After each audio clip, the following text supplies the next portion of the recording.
Welcome to In Her Voice. My name is Kelly Covert, and I am passionate about helping women live authentically by listening to their inner voice. Get ready to be inspired by women of all walks of life that have set aside their should-bes and not good enoughs and are standing in their true voice, the voice of wisdom that each and every one of us has inside. Hello, everyone, and welcome to episode 23 of In Her Voice. My name is Kelly Covert, and I am an inner voice coach, and I am so glad that you decided to join me today. Thank you for being here. And we have an interesting topic today. Today, I am talking all about anger. And you may be thinking, geez, Kel, that's really uplifting. But, it's something that has been coming up in my life and in those around me, especially my kids. And I thought this is something that needs to be talked about. And I felt like doubled up with this week's interview in episode 22 with Casey O'Rourke on surrender, that this is the perfect topic. Because when we talk about anger, I believe that what we're really getting down into the heart of is control issues.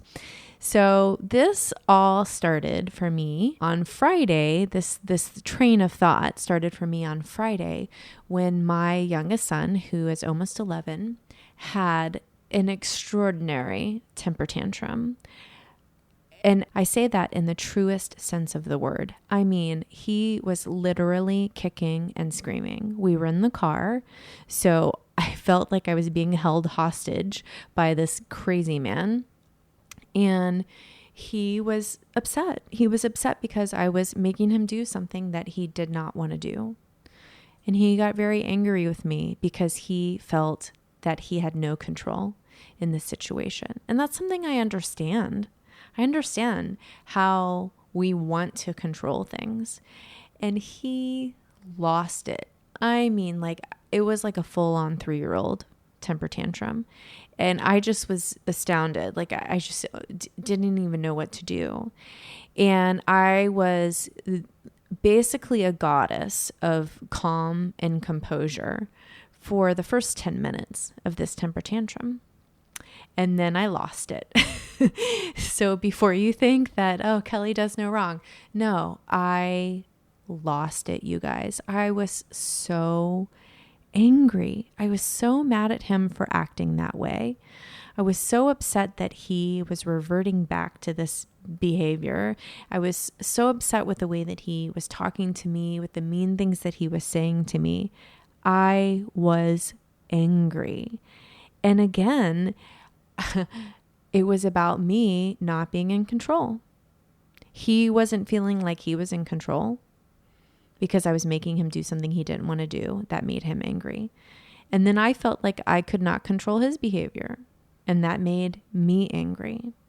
And when we allow ourselves to be angry, and here's the thing, you guys, that first of all, let me just be clear. There is no judgment here, clearly. I'm in the heat of it, in the thick of it, like all of you are. But I really want to be clear that we get to decide if we are angry or not. That emotion is ours. And if we can own our own anger, that is huge. But oftentimes when we're angry, we revert to victim mode, right? We're blaming someone else. Well, he made me mad. I couldn't take it anymore. Why is this happening to me? Why do bad things always happen to me? Right? So we get into this place of victim mode and we start blaming other people or things for our own reactions. And, let's face it, kids know how to push our buttons. They do. But at the end of the day, still, we get to decide. We get to allow that anger to happen or to not happen. And I really believe that sometimes anger is well placed. Sometimes my kids need to see my anger. And that's fine. And there's nothing wrong with that. because that means standing up for what we believe in. And if you need anger to be able to do that, go for it. But on the other hand, I don't know about you, but I want to feel good. 100% of the time, that's my goal. Like, I want to be in a good mood. And guess what? When I'm angry, not in a good mood. And so if I have some control over that anger, I also have control over how I'm feeling, right? So we're taking this idea of personal responsibility to a completely new level. And it's so powerful when we start to really sit with this idea that our anger is our own. And we can share that or we cannot share that. And if we are really deliberate and intentional about how we want to feel, we may choose to let it go. We may choose to surrender to whatever situation we're in where we have absolutely no control. And if you have kids, you probably feel that way a lot of the time. And you know what? Even if you don't have kids, I bet you feel like this at work. I bet you feel like this in relationships. We cannot control other people's emotions. We cannot control other people's behavior. As parents, as much as we would like to be able to control our children and have some semblance that we're creating responsible humans, we really don't. They're choosing each and every day how they want to act and show up in this world, just like we're choosing that. Just like we're choosing that. And so when you're in this situation where you have very little control over how someone else is being or how someone else is acting or what they're saying, how do you keep your composure? How do you really have that perspective of owning what you're feeling at the same time understanding that you're creating the circumstance that you're living right then? Right? This idea that I can either create a good mood right now or I can create something completely different from that. And when I come from it from that place on a very personal level, you guys, it feels so much more powerful to me. And this is something that I'm practicing because God knows it's hard. I am not good at it. That is me just being very honest and vulnerable with you. Like I said, I can be like calm and cool and collected as though I'm a statue of grace and beauty while someone is berating me for like 10 minutes. And then that's all I can take. And knowing that about myself now creates a strategy for me to be able to control my own emotions and control my own behavior, which really is the only thing that I have complete control over, right? I can't control anybody else. I can't control random things that happen to me. I can control what I think, what I believe, what I feel, what I say. So that's what I'm going to focus on. What are some ways that we can really start to create, space, if you will, to allow ourselves to feel how we want to feel, even in a situation where someone might be pushing our buttons? Well, first of all, I say give yourself space. I was in the car when this happened with my child. Looking back on it now, I think if I had a redo, I would have pulled the car over to the side of the road and I would have gotten out of the car. I would have given myself space away from his anger, because anger is catching, right? It's contagious. I feel like there's really just one angry person. And if we're around someone, especially if that anger is directed toward us, it's easy for us to reflect it back. Again, that does not make us feel good. So giving yourself space away from the situation that's causing you all of these emotions, that's causing you anger, is really, really good. And I mean like physical space. Go to another room. If you're having it out with one of your children, leave. Because nothing productive is going to come with both of you screaming at each other. Trust me, I know I've tried it many times. It never works. And if any of you have discovered that it does work, let me know, because in my lifetime, no, it's not working. And so, when my kids are riled up and I'm riled up, nothing is going to get done. No one's going to feel good. So give yourself space. And once you have that space and you're able to calm down a little bit, you can begin to see the situation from someone else's perspective. So in the case of my son, I can see now that I have lots of space, almost a week from when that happened, I can see he was frustrated with me because I wasn't allowing him to do the thing that he wanted to do.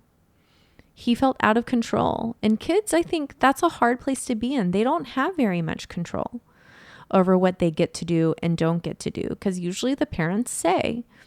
And he was really feeling that. And as an 11-year-old who's asserting his independence, he struggled there. So I can see that now from this perspective. I can also see that he had had a sleepover the night before. So he probably had had very little sleep. And I also think that at the sleepover, there may have been some interesting dynamics going on too that were making him feel a little raw. So it's not all just about me. That whole situation, even though it felt like it was about me, it really wasn't. There was a lot to it. And when I can put myself in his shoes and think back to when I was 11, how would that felt for me? It gives you a lot more compassion and empathy for that person that you may have been angry at. And I think particularly if that person is a loved one, because deep down you still love that person. It's much easier to see that perspective with a loved one than it is with someone who is maybe just a work colleague or a boss or someone that you don't know. But still, giving yourself that opportunity to see things from a different perspective can be a very powerful way to move out of anger into compassion and empathy, which feels much, much better than anger. And I think the last thing that I want to leave you with is this idea to be gentle with yourself. So yeah, I lost it on Friday. I was like a raving lunatic after my 10 minutes of goddessing. And then, I wasn't anymore. And I was yelling and I was screaming, and I could be really hard on myself for that. But I have to own and understand that I am human and that I am not perfect and that I will make mistakes and that I can apologize for those mistakes. And that's a powerful moment for my children when I can apologize and when I can be gentle with myself, when I can say, this is not how I want to be. I'm sorry. And I can forgive myself in that moment. That is powerful. And I think that that is necessary because we're not perfect. We are going to make mistakes. We are going to lose it, especially if you have kids, trust me. And that's okay. Be gentle and look at it as another opportunity to practice doing what you need to do for you in order to feel how you want to feel. So I hope that this helps you. I know that it's been really helping me a lot, and this is what I'm living. I don't know if you guys have noticed a pattern here, but I share with you in these solo episodes what's coming up for me, because I know that if I'm feeling this way, if these things are coming up for me, certainly they're coming up for other people too. And I just really want to open this conversation and be real with you guys about what life is like. And it's not always meditation and journaling and oming and, going to get a massage. It can be challenging sometimes. And I really choose to learn from those challenges, to find opportunities to grow in wisdom and understanding of who I am. And in connecting with my inner voice, to listen to how I can help myself better the next time. I would love to hear from you guys if this really resonated with you, if you feel like you're walking away with tools and strategies that are really useful and practical, like you're like, yes, thank you, I needed that. Please share this with someone in whatever app you're listening to this podcast in, whether it's Apple Podcast or Google Play or Stitcher or any other app. There's always a little share button there. So if you're on your phone, you can go right now, unless you're driving, wait till you're parked and hit that share button and share it on your Facebook page or share it on your Twitter feed or send it to an email to one of your soul sisters who you know is in it too with her kids this summer, who's there and who's feeling this, because I know I'm not the only one. I know it. So I just want to leave you guys, as always, with this reminder. You are so amazing. You are. And I am so thankful for you. I'm so thankful that you are showing up, that you are here, willing to learn more about who you are, willing to listen to your own inner voice for that guidance, and willing to step up and say that, yes, every single day I am worthy.